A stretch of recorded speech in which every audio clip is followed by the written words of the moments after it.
Hi friends, ಎಲ್ಲಿಗೆ ನಮಸ್ಕಾರ. Welcome to V studio. Yes, ನಮ್ಮ ರಕ್ಷಿತಾ ಶೆಟ್ಟಿ ಅವರು ಇವತ್ತು ಬೆಂಗಳೂರನ್ನು ಬಿಟ್ಟು ಅವರ ನೇಟಿವ್ ಪ್ಲೇಸ್ಗೆ ಹೋಗ್ತಿದ್ದಾರೆ. ಮಧ್ಯಾಹ್ನ ಅರೌಂಡ್ ಒಂದು 2 o'clock 3 o'clock ಅಷ್ಟರಲ್ಲೆಲ್ಲ ಅವರು ಅವರ ನೇಟಿವ್ ಪ್ಲೇಸ್ಗೆ ಹೋಗಿರ್ತಾರೆ ಅಂತ ಅನ್ಕೋತೀನಿ. ಯಾಕೆ ಅಂತಂದರೆ ಅಲ್ಲಿ ಕೂಡ ಇವತ್ತು ಒಂದು ರೋಡ್ ಶೋ ಅನ್ನೋದನ್ನು ಏರ್ಪಾಟ್ ಮಾಡಿಕೊಂಡು ವೆಯ್ಟ್ ಮಾಡ್ತಿದ್ದಾರೆ ಅವರ ಊರಿನ ಜನರು. ನಾನಂತೂ ಅದನ್ನು ನೋಡೋದಕ್ಕೆ ತುಂಬಾ ಎಕ್ಸೈಟ್ಮೆಂಟಿಂದ ಕಾಯ್ತಾ ಇದ್ದೀನಿ ಅಂತ ಹೇಳ್ಬೋದು. ಯಾಕೆ ಅಂತಂದರೆ ನಾವು ನೋಡಿದ್ದೀವಿ ಗಿಲ್ಲಿ ವಿನ್ನಿಂಗ್ ಮೂಮೆಂಟ್ನ ಅವರ ಊರಿನ ಜನಗಳು ಹೇಗೆ ಸೆಲೆಬ್ರೇಟ್ ಮಾಡಿದ್ರು, ಇಡೀ ಮಂಡ್ಯನೇ ಹೇಗೆ ಸೆಲೆಬ್ರೇಟ್ ಮಾಡ್ತು ಅನ್ನೋದನ್ನ ನಾವು ನೋಡಿದ್ದೀವಿ. ಅದೇ ರೀತಿ ಫ್ಯಾನ್ ಬೇಸ್ ಕೂಡ ರಕ್ಷಿತಾ ಶೆಟ್ಟಿಗೆ ಇವಾಗ ಮಂಗಳೂರಲ್ಲಾಗಿರ್ಬೋದು, ಉಡುಪಿನಲ್ಲಾಗಿರ್ಬೋದು, ಎಲ್ಲ ಕಡೆ ರಕ್ಷಿತಾ ಶೆಟ್ಟಿಗೆ, ಮುಂಬೈನಲ್ಲಾಗಿರ್ಬೋದು, ಈ ರೀತಿ ಎಲ್ಲ ಕಡೆ ರಕ್ಷಿತಾ ಶೆಟ್ಟಿಗೆ ಫ್ಯಾನ್ ಬೇಸ್ ಅನ್ನೋದು ಕ್ರಿಯೇಟ್ ಆಗಿದೆ.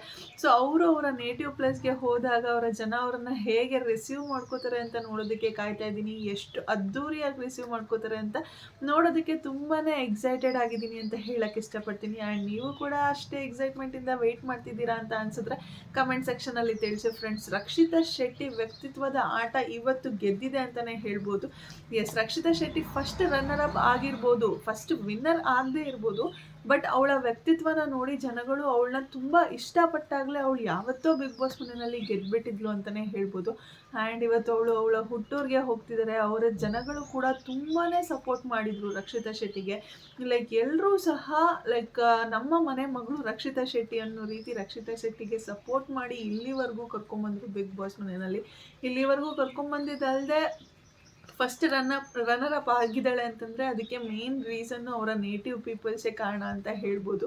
ಮಂಗಳೂರು ಜನಗಳಾಗಿರ್ಬೋದು, ಉಡುಪಿ ಜನಗಳಾಗಿರ್ಬೋದು, ನಮ್ಮ ಹುಡುಗಿ ಅನ್ನೋ ರೀತಿ ಸಪೋರ್ಟ್ ಮಾಡಿದ್ದಕ್ಕೆ ರಕ್ಷಿತಾ ಶೆಟ್ಟಿ ಇವತ್ತು ಫಸ್ಟ್ ರನ್ನರ್ ಅಪ್ ಆಗೋದಕ್ಕೆ ಸಾಧ್ಯ ಆಗಿರೋದು. ಆ್ಯಂಡ್ ರಕ್ಷಿತಾ ಶೆಟ್ಟಿ ಕೂಡ ನಾನು ಸಾಯೋವರೆಗೂ ಈ ಜನಗಳ ಋಣನ ನಾನು ಮರೆಯೋದಿಲ್ಲ ಅಂತ ಹೇಳಿ ಇವಾಗಲೇ ಸಾಕಷ್ಟು ಇಂಟರ್ವ್ಯೂಸ್ಗಳಲ್ಲಿ ಹೇಳಿದ್ದಾಳೆ. ಸೊ ರಕ್ಷಿತಾ ಶೆಟ್ಟಿ ಅವ್ರ ಊರಿಗೆ ಹೋದಾಗ ಅವಳಿಗೆ ಎಷ್ಟು ಸರ್ಪ್ರೈಸಿಂಗ್ ಆಗಿರುತ್ತೆ ಅಂತ ನೋಡೋದಕ್ಕೆ ವೆಯ್ಟ್ ಮಾಡ್ತಿದ್ದೀನಿ. ಆವಾಗ ಹೇಗೆ ರಿಯಾಕ್ಟ್ ಮಾಡ್ತಾಳೆ ಜನಗಳ ಜೊತೆ ಅಂತ ನೋಡೋದಕ್ಕೆ ಕೂಡ ನಾನು ವೆಯ್ಟ್ ಮಾಡ್ತಿದ್ದೀನಿ.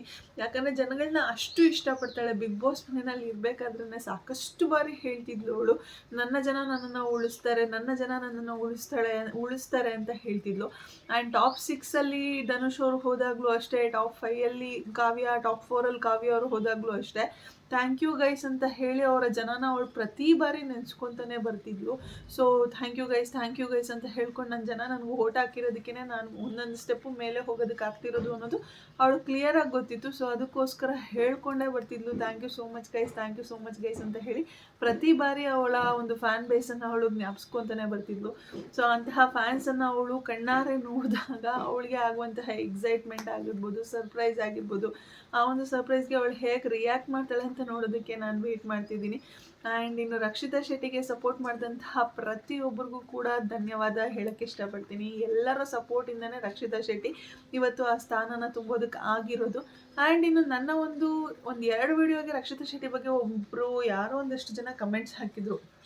ಲೈಕ್ ರಕ್ಷಿತಾ ಶೆಟ್ಟಿ ಯಾಕೆ ಮಾಡ್ರನ್ ಡ್ರೆಸ್ಸನ್ನು ಹಾಕ್ಕೊಳೋದಿಲ್ಲ ಬಿಗ್ ಬಾಸ್ ಮನೆ ಹೊರಗಡೆ, ಲೈಕ್ ವೀಡಿಯೋಸ್ ಮಾಡಬೇಕಾದ್ರೆ, ವ್ಲಾಗ್ಸ್ ಮಾಡಬೇಕಾದ್ರೆ ಎಲ್ಲ ಮಾಡ್ರನ್ ಡ್ರೆಸ್ಸನ್ನು ಹಾಕ್ಕೊಂಡಿರ್ತಾಳೆ, ಬಟ್ ಬಿಗ್ ಬಾಸ್ ಮನೆಯಲ್ಲಿ ಮಾತ್ರ ಯಾಕೆ ಈ ರೀತಿ ಜಸ್ಟ್ ನಾರ್ಮಲ್ ಕುರ್ತಾ ಸೆಟ್ನ ಹಾಕ್ಕೊಂಡು ಓಡಾಡ್ತಿರ್ತಾಳೆ, ಸಿಂಪತಿಗೋಸ್ಕರ ಈ ರೀತಿ ಗೇಮನ್ನು ಆಡ್ತಿದ್ದಾಳೆ ಅಂತ ಹೇಳಿ ಸಾಕಷ್ಟು ಜನ ಕಮೆಂಟ್ಸ್ ಮಾಡಿದರು. ಇವಾಗ ಬಿಗ್ ಬಾಸ್ ವಿನ್ ಆಗಿದ್ದು ಆಯಿತು, ಬಿಗ್ ಬಾಸ್ ಆಟ ಮುಗ್ದಿದ್ದು ಆಯಿತು, ಅದಾದಮೇಲೂ ಕೂಡ ನಮ್ಮ ಗಿಲ್ಲಿಯವರು ಬನಿಯನ್ನೋ ಶಾರ್ಟ್ಸ್ ಹಾಕ್ಕೊಂಡು ಓಡಾಡಿರೋದು ಎಷ್ಟು ಟ್ರೋಲ್ ಆಗ್ತಿದೆ, ಯಾವ ರೀತಿ ಎಲ್ಲ ಅದು ಜನಗಳ ದಿಕ್ಕನ್ನು ತಪ್ಪಿಸ್ತಿದೆ ಅನ್ನೋದನ್ನು, ತಪ್ಪಿಸೋದಕ್ಕೆ ಟ್ರೈ ಮಾಡ್ತಿದ್ದಾರೆ ಅನ್ನೋದನ್ನು ಸಹ ನಾವು ನೋಡ್ತಿದ್ದೀವಿ.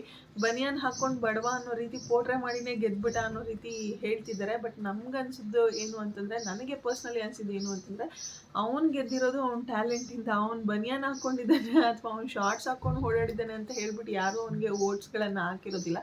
ಅವನಿಗೆ ಇದ್ದಂತಹ ಸ್ಪಾಂಟೇನಿಟಿಗಾಗಿರ್ಬೋದು ಅಥವಾ ಅವನಿಗೆ ಇದ್ದಂತಹ ಟ್ಯಾಲೆಂಟ್ಗಾಗಿರ್ಬೋದು ನಾವು ಅವ್ನಿಗೆ ವೋಟ್ ಮಾಡಿದ್ವಿ, ನಾವು ಅವನ್ನ ಇಷ್ಟಪಟ್ಟಿದ್ವಿ, ಆ್ಯಂಡ್ ನಾವು ಅವನ್ನ ಗೆಲ್ಸಿದ್ದೀವಿ ಅಂತ ಹೇಳೋಕ್ಕೆ ಇಷ್ಟಪಡ್ತೀನಿ. ಅದೇ ರೀತಿ ರಕ್ಷಿತಾ ಶೆಟ್ಟಿ ಬಗ್ಗೆ ಕೂಡ ಅವಳ ಒಂದು ಡ್ರೆಸ್ಸಿಂಗ್ ಸೆನ್ಸ್ ಬಗ್ಗೆ ಕೂಡ ಸಾಕಷ್ಟು ಜನ ಕಮೆಂಟ್ಸ್ಗಳನ್ನು ಕೇಳಿದ್ರಿ. ಅದ್ರ ಬಗ್ಗೆ ಕೂಡ ಈಗ ರಕ್ಷಿತಾ ಶೆಟ್ಟಿ ಹೊರಗಡೆ ಬಂದ ಮೇಲೆ ಚರ್ಚೆ ಅನ್ನೋದು ನಡೀತಿದೆ. ಸೊ ಆ ಚರ್ಚೆ ಆದಾಗ ರಕ್ಷಿತಾ ಶೆಟ್ಟಿ ಅಂಥವ್ರಿಗೆ ಏನು ಉತ್ತರ ಕೊಟ್ಟಿದ್ದಾಳೆ, ಏನು ಕ್ಲಾರಿಟಿ ಕೊಟ್ಟಿದ್ದಾಳೆ ಅನ್ನೋದನ್ನು ಸಹ ನಾನು ನಿಮಗೆ ಕ್ಲಾರಿಫೈ ಮಾಡಿಬಿಡ್ತೀನಿ ಈ ವಿಡಿಯೋದಲ್ಲಿ. ಲೈಕ್ ರಕ್ಷಿತಾ ಶೆಟ್ಟಿ ಹೆಂಗೆ ಬೇಕಾದರೂ ಹಾಗೆ ಕುತ್ಕೊಂಡು ಓಡಾಡಿಕೊಂಡು ಮಜಾಕ್ ಮಾಡ್ಕೊಂಡು ಇರುವಂಥ ಒಂದು ವ್ಯಕ್ತಿ ಅನ್ನೋದು ನಮ್ಮೆಲ್ಲರಿಗೂ ಸಹ ಗೊತ್ತಿದೆ. ಲೈಕ್ ಕ್ಯಾಮ್ರಾ ಕಾನ್ಷಿಯಸ್ನೆಸ್ ಅನ್ನೋದು ಖಂಡಿತವಾಗ್ಲೂ ಅವಳಿಗೆ ಇಲ್ಲ. ಅವಳು ಯೂಟ್ಯೂಬ್ ಬ್ಲಾಗರೇ ಆಗಿದ್ರು ಕೂಡ ಬಿಗ್ ಬಾಸ್ ಮನೆಯಲ್ಲಿ ಒಂದು 100ಕ್ಕಿಂತ ಹೆಚ್ಚು ಕ್ಯಾಮ್ರಾ ಇದೆ ಅನ್ನೋದು ಅವಳಿಗೆ ಗೊತ್ತಿದೆ. ಸೊ ಎಲ್ಲ ಕಡೆಯಿಂದನೂ ನಾವು ನಮ್ಮನ್ನು ಎಲ್ಲ ಕಡೆಯಿಂದನೂ ಆ ಕ್ಯಾಮ್ರಾಗಳು ನಮ್ಮನ್ನು ಫೋಕಸ್ ಮಾಡ್ತಿರುತ್ತೆ ಅನ್ನೋದು ಸಹ ಅವಳಿಗೆ ಗೊತ್ತಿದೆ. ಶಾರ್ಟ್ ಡ್ರೆಸ್ ಹಾಕ್ಕೊಂಡಾಗ Rakshita Shetty like camera conscious ಇದೆ, ಲೈಕ್ ಹಂಗೆ ಇರಬೇಕು, ಹಿಂಗೆ ಕೂತ್ಕೊಬೇಕು, ಕ್ಯಾಮ್ರಾಗಳು ನಮ್ಮನ್ನು ಅಬ್ಸರ್ವ್ ಮಾಡ್ತಿರ್ತವೆ, 24/7 ಕ್ಯಾಮ್ರಾಸ್ ನಮ್ಮನ್ನು ಅಬ್ಸರ್ವ್ ಮಾಡ್ತಿರ್ತವೆ. ಸೊ ನಾನು ಕ್ಯಾಮ್ರಾ ಇದೆ ಅಂತ ಹೇಳಿ ಲೈಕ್ ಡಿಸೆಂಟಾಗಿ ಕೂತ್ಕೊಳೋದಾಗಿರ್ಬೋದು, ಕಾಲ ಮೇಲೆ ಕಾಲು ಹಾಕೊಂಡಿರೋ ಕೂತ್ಕೊಳ್ಳೋದಾಗಿರ್ಬೋದು, ಒಂದು ರೀತಿ ಅವಳಿಗೆ ಕಂಫರ್ಟಬಲಾಗಿ ಕೂತ್ಕೊಳ್ಳೋಕ್ಕೆ ಅದು ಶಾರ್ಟ್ ಡ್ರೆಸ್ಗಳು ಫೀಲ್ ಮಾಡಿಸೋದಿಲ್ಲ. ಸೊ ಅದಕ್ಕೋಸ್ಕರ ಅವಳು ಆ ರೀತಿ ಡ್ರೆಸ್ಸಸ್ಸನ್ನ ಹಾಕ್ತಿದ್ಲು. ಶಾರ್ಟ್ ಡ್ರೆಸ್ನ ಸ್ಪಂದನ ಅವ್ರು ಹಾಕ್ಕೊಳ್ಳೋದನ್ನು ನೋಡಿದ್ದೀನಿ. ಅವ್ರ ಕ್ಯಾಮ್ರಾ ಕಾನ್ಷಿಯಸ್ನೆಸ್ ಅನ್ನೋದು ತುಂಬಾ ಇದೆ ಸ್ಪಂದನ ಅವ್ರಿಗೆ. ಅದಕ್ಕೋಸ್ಕರನೇ ಅಷ್ಟೆಲ್ಲ ರೆಡಿ ಆಗ್ತಿದ್ರು, ಅದಕ್ಕೋಸ್ಕರನೇ ಆ ರೀತಿ ಡ್ರೆಸ್ಸಸ್ ಎಲ್ಲ ಹಾಕ್ತಿದ್ರು ಅನ್ನೋದು ಸಹ ನಮಗೆ ಗೊತ್ತಿದೆ.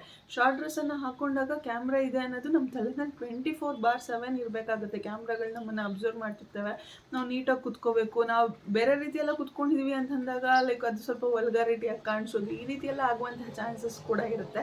ಸೊ ನನಗೆ ಕ್ಯಾಮ್ರಾ ಕಾನ್ಷಿಯಸ್ನೆಸ್ ಅನ್ನೋದು ಒಂಚೂರು ಇರಲಿಲ್ಲ. ನನಗೆ ಹೆಂಗೆ ಬೇಕೋ ಹಂಗೆ ಮಜಾಕ್ ಮಾಡ್ಕೊಂಡು ಇರಬೇಕಾಗಿತ್ತು. ನಾನು ಹಿಂಗೆ ಕುತ್ಕೊಬೇಕು, ಹಾಗೆ ಕುತ್ಕೋಬೇಕು ಅನ್ನೋದು ನನ್ನ ತಲೆನಲ್ಲಿ ಇರಬಾರ್ದಾಗಿತ್ತು. ಸೊ ಅದಕ್ಕೋಸ್ಕರನೇ ನಾನು ಈ ರೀತಿ ಡ್ರೆಸ್ಗಳನ್ನ ಹಾಕ್ಕೊಂಡಿದ್ದೀನಿ ಅನ್ನೋದ್ರ ಬಗ್ಗೆ ರಕ್ಷಿತಾ ಶೆಟ್ಟಿ ಒಂದು ಕ್ಲಾರಿಟಿಯನ್ನು ಕೊಟ್ಟಿದ್ದಾಳೆ. ಆ್ಯಂಡ್ ಇನ್ನೊಂದು ಕ್ವೆಶನನ್ನು ಸಹ ರಕ್ಷಿತಾ ಶೆಟ್ಟಿ ಕೇಳ್ತಾಳೆ. ನ್ಯೂಸ್ ರಿಪೋರ್ಟರ್ ಇದನ್ನ ಕೇಳಿದಾಗ ಲೈಕ್ ನೀವು ಯಾಕೆ ಮಾಡರ್ನ್ ಡ್ರೆಸ್ ಹಾಕಿಲ್ಲ, ಜಸ್ಟ್ ಕುರ್ತಾಸ್ಗಳನ್ನ ಮಾತ್ರ ಯಾಕೆ ಹಾಕಿದ್ದೀರಿ ಅಂತ ಹೇಳಿದಾಗ ಇದ್ರ ಬಗ್ಗೆ ಅವಳು ಕ್ಲಾರಿಟಿ ಕೊಡ್ತಾಳೆ. ಕ್ಲಾರಿಟಿ ಕೊಟ್ಬಿಟ್ಟು ಮತ್ತೊಂದು ಕ್ವೆಶನನ್ನು ಸಹ ಅವಳು ಕೇಳ್ತಾಳೆ ನ್ಯೂಸ್ ರಿಪೋರ್ಟರ್ಗೆ. ಏನಂತ ಕೇಳ್ತಾಳೆ ಅಂತಂದರೆ, ನಾನು ಬ್ಲಾಗ್ಸ್ಗಳಲ್ಲಿ ನೈಟಿ ಹಾಕ್ಕೊಂಡು, ನೈಟಿ ಮೇಲೆ ಒಂದು ಟವಲನ್ನು ಹಾಕ್ಕೊಂಡು ನನ್ನ ಅಜ್ಜಿ ಜೊತೆ ಅಡುಗೆ ಮಾಡಿದ್ದೀನಿ. ಆ ರೀತಿ ಆ ವಿಡಿಯೋಸ್ಗಳನ್ನೆಲ್ಲ ನೋಡಿಬಿಟ್ಟು ರಕ್ಷಿತಾ ಶೆಟ್ಟಿ ಬಿಗ್ ಬಾಸ್ ಮನೆಯಲ್ಲಿ ಯಾಕೆ ನೈಟಿ ಹಾಕ್ಕೊತಿಲ್ಲ ಅಂತ ಯಾಕೆ ಯಾರು ಕೇಳ್ತಿಲ್ಲ, ಅಲ್ಲಿ ಶಾರ್ಟ್ ಡ್ರೆಸ್ ಹಾಕ್ಕೊಂಡು ಮಾಡಿದ್ದೀನಿ ಅಂತ ಹೇಳಿ ಇಲ್ಲೂ ಶಾರ್ಟ್ ಡ್ರೆಸ್ ಹಾಕ್ಕೋಬೇಕು ಅಂತ ಹೇಳ್ತಿದ್ದೀರಾ, ಬಟ್ ಅಲ್ಲಿ ನೈಟಿ ಹಾಕ್ಕೊಂಡು ಮಾಡಿದ್ದೀನಿ ಅಂತ ಹೇಳಿ ಇಲ್ಲೂ ಕೂಡ ನೈಟಿ ಹಾಕೋ ಅಂತ ಯಾಕೆ ಯಾರು ಹೇಳ್ತಿಲ್ಲ, ಅದು ಮಾತ್ರ ಕೇಳ್ತಿದ್ದೀರಾ, ಇದನ್ನು ಯಾಕೆ ಕೇಳ್ತಿಲ್ಲ ಅಂತ ಹೇಳಿ ನ್ಯೂಸ್ ರಿಪೋರ್ಟರ್ಗೆ ಒಂದು ಕ್ವೆಶನನ್ನು ಮಾಡ್ತಾಳೆ. ನಿಜವಾಗ್ಲೂ ರಕ್ಷಿತಾ ಶೆಟ್ಟಿ ತುಂಬಾ ಇಂಟೆಲಿಜೆಂಟ್ ಇದ್ದಾಳೆ.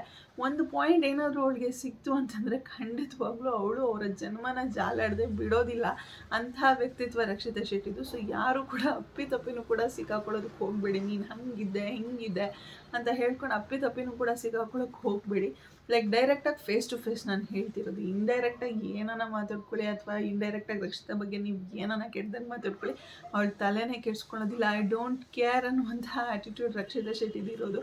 ಸೊ ಅವಳ ತಲೆನೇ ಕೆಡಿಸ್ಕೊಳೋದಿಲ್ಲ. ಏನಾದರೂ ಮಾತಾಡ್ಕೊಳ್ಳಿ, ತಲೆ ಕೆಡಿಸ್ಕೊಳೋದಿಲ್ಲ. ಬಟ್ ಡೈರೆಕ್ಟಾಗಿ ಫೇಸ್ ಟು ಫೇಸ್ ನೀವೇನಾದರೂ ಅವಳ ಹತ್ರ ನಿಂತ್ಕೊಂಡು ಮಾತಾಡ್ತಿದ್ದೀರಿ ಅಂತಂದಾಗ but B dam sure that ನೀವು ಅವಳಿಗೆ ಪಾಯಿಂಟ್ ಟು ಪಾಯಿಂಟ್ ಕರೆಕ್ಟಾಗಿ ಹೇಳ್ತಿದ್ದೀರಾ ಅಂತ. ಇಲ್ಲ ಅಂದರೆ ಎಲ್ಲಾದರೂ ಒಂಚೂರು ಮಿಸ್ ಹೊಡಿತು ಅಂತಂದರೆ ಆ ಪಾಯಿಂಟನ್ನು ಇಟ್ಕೊಂಡು ನಿಮ್ಮನ್ನು ಚೆನ್ನಾಗಿ ರುಬ್ಬಾಗುವಂತಹ ಎಲ್ಲ ಸಾಮರ್ಥ್ಯ ನಮ್ಮ ರಕ್ಷಿತಾ ಶೆಟ್ಟಿಗೆ ಇದೆ ಅಂತ ಹೇಳ್ಬೋದು. ಆ್ಯಂಡ್ ಇನ್ನು ಡ್ರೆಸ್ ಬಗ್ಗೆ ಕ್ಲಾರಿಟಿ ಕೊಟ್ಟಿದ್ದೀನಿ ಅಂತ ಅನ್ಕೋತೀನಿ. ಇನ್ನು ನಮ್ಮ ರಕ್ಷಿತಾ ಶೆಟ್ಟಿಯ ರೋಡ್ ಶೋ ನೋಡೋದಕ್ಕೆ ಯಾರೆಲ್ಲ ವೆಯ್ಟ್ ಮಾಡ್ತಿದ್ದೀರಾ ಕಮೆಂಟ್ ಸೆಕ್ಷನಲ್ಲಿ ತಿಳಿಸಿ. ನಾನಂತೂ ತುಂಬಾ ಎಕ್ಸೈಟಾಗಿ ವೆಯ್ಟ್ ಮಾಡ್ತಿದ್ದೀನಿ. ಲೈಕ್ ಆಲ್ಮೋಸ್ಟ್ ಒಂದು 3 o'clock ಅಥವಾ 2 o'clockಯಿಂದನೇ ರೋಡ್ ಶೋ ಅನ್ನೋದು ಶುರು ಆಗ್ಬೋದು. ಸೋಷಿಯಲ್ ಮೀಡಿಯಾದಲ್ಲೆಲ್ಲ ಅಪ್ಡೇಟ್ ಆಗ್ತಿರುತ್ತೆ ಅಂತ ಅನ್ಕೋತೀನಿ. ನ್ಯೂಸ್ ಚಾನಲಲ್ಲಾಗಿರ್ಬೋದು, ಸೋಷಿಯಲ್ ಮೀಡಿಯಾದಲ್ಲಾಗಿರ್ಬೋದು ಅಪ್ಡೇಟ್ ಆಗ್ತಿರುತ್ತೆ ಅಂತ ಅನ್ಕೋತೀನಿ. ಯಾಕೆ ಅಂದರೆ ಗಿಲ್ಲಿದು ಅಷ್ಟೆಲ್ಲ ಸೌಂಡ್ ಮಾಡ್ತು. ಒಂದು ರೋಡ್ ಶೋ ಅನ್ನೋದು ಬೆಂಗಳೂರಿಂದ ಹಿಡಿದು ಮಂಡ್ಯವರೆಗೂ ಸೌಂಡ್ ಮಾಡಿದೆ ಅಂತ ಹೇಳ್ಬೋದು. ಅದೇ ರೀತಿ ನಮ್ಮ ರಕ್ಷಿತಾ ಶೆಟ್ಟಿಯವ್ರಿಗೂ ಕೂಡ ಬೆಂಗಳೂರಿಂದ ಹಿಡಿದು ಮಂಗಳೂರಿಂದ ಹಿಡಿದು ಮುಂಬೈವರೆಗೂ ಕೂಡ ಒಂದು ಸೌಂಡ್ ಮಾಡುವಂಥ ಎಲ್ಲ ಸಾಧ್ಯತೆ ಇದೆ ಅಂತ ನನಗನ್ನಿಸ್ತಿದೆ. ಸೊ ನೋಡೋಣ ರಕ್ಷಿತಾ ಶೆಟ್ಟಿನ ಯಾವ ರೀತಿ ಅವರ ಒಂದು ಮನೆ ಮಗಳನ್ನ ಯಾವ ರೀತಿ ಅವರ ಜನಗಳು ಬರಮಾಡ್ಕೋತಾರೆ ಅಂತ ಹೇಳಿ, ನಾನು ರಕ್ಷಿತಾ ಶೆಟ್ಟಿಗೆ ಯಾವ ರೀತಿ ರಿಯಾಕ್ಟ್ ಮಾಡ್ತಾಳೆ ಅಂತ ಹೇಳಿ ನೋಡೋಣ ಅಂತ ಹೇಳ್ತಾ ಇವತ್ತಿನ ವಿಡಿಯೋನ ಇಲ್ಲಿಗೆ ಏನು ಮಾಡ್ತಾ ಇದ್ದೀನಿ. ಯಾರಿಗೆಲ್ಲ ವಿಡಿಯೋ ಇಷ್ಟ ಆಗಿದೆ ಪ್ಲೀಸ್ ಲೈಕ್ ಮಾಡಿ, ಶೇರ್ ಮಾಡಿ, ಕಮೆಂಟ್ ಮಾಡಿ. ಹಾಗೆ ಯಾರೆಲ್ಲ ಇನ್ನೂ ನನ್ನ ಚಾನಲ್ಗೆ ಸಬ್ಸ್ಕ್ರೈಬ್ ಮಾಡ್ತಿರೋ ವಿಡಿಯೋನ ನೋಡಿದಿರೋ ಪ್ಲೀಸ್ ಬೇಗ ಬೇಗ ಸಬ್ಸ್ಕ್ರೈಬ್ ಮಾಡ್ಕೊಳ್ಳಿ. Thank you so much. Love you all. Take care. Bye bye.